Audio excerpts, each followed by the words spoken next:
On lance aux États-Unis en mi-février 2015, et là on se retrouve dans une situation encore plus chaude, mais bon, intéressante humainement parlant, où on se dit il faut qu'on fasse les 3-8.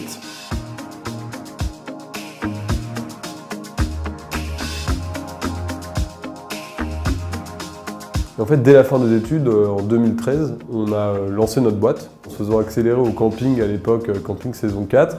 C'était un site qui référençait les soirées étudiantes, pour permettre aux étudiants qui sont sur différents campus de pouvoir avoir l'information des autres campus, de pouvoir aller à leurs soirées, etc. Et en fait, rapidement, on a vu que les gens passaient pas mal de temps autour de notre site, c'est-à-dire ils trouvaient une soirée sur notre site, mais ils passaient du temps après sur Facebook ou sur d'autres moyens pour s'organiser, pour aller à la soirée ou pour se retrouver avant, etc.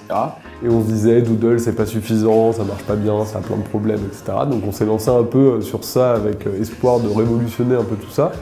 Et donc on s'est dit, pourquoi pas développer un petit outil, le faire en interne pour que les gens passent plus de temps dans cette expérience qu'on développe nous.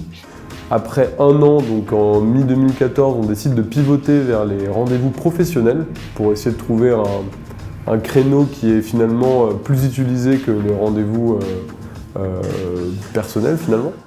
Et on se rend compte que pour résoudre leurs problèmes, ce qu'il faut, c'est pas leur offrir un outil qui va les aider à gagner en productivité comme on l'imagine au quotidien, c'est-à-dire une app avec des boutons. Et qu'il faut vraiment leur permettre de pouvoir déléguer la tâche complètement. Et donc c'est à partir de ce moment-là, en octobre 2014, qu'on décide de lancer en bêta un service qui s'appelait Julidesk.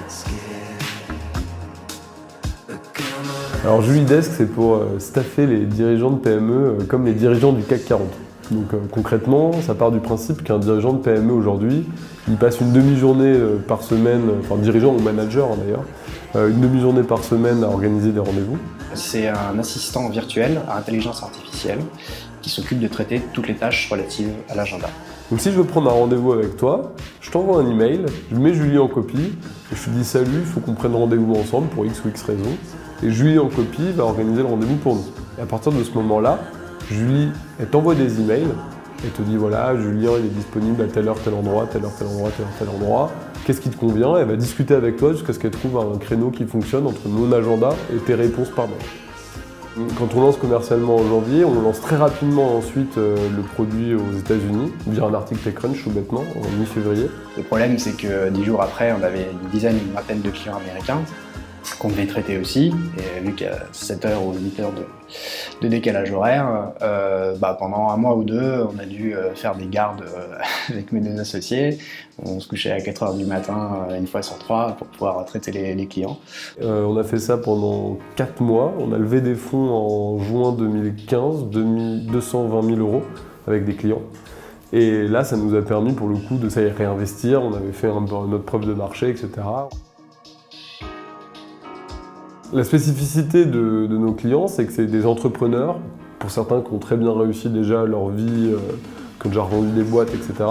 Donc quand ils sont séduits par le produit parce qu'ils le payent et qu'on leur dit on ouvre notre capital, effectivement ça intéresse tout de suite des gens de potentiellement mettre un ticket dans l'aventure. Nous, ce qu'on aime bien dire, c'est que l'intelligence artificielle, c'est un outil pour réaliser notre service, mais c'est pas quelque chose qu'on met comme une fin en soi. Et donc, nous, la fin en soi, c'est de réaliser le service qu'on propose. En gros, on croit beaucoup à ce qu'on considère être la prochaine révolution d'Internet qui dit on va aller de plus en plus vers la fin des interfaces telles qu'on les connaît.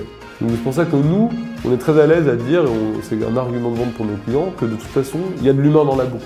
On va vers un système où la machine se met au service de l'homme comme un assistant et l'homme peut l'utiliser naturellement, en langage naturel, sans avoir à comprendre comment ça marche ou quels sont les boutons sur lesquels cliquer, etc., etc.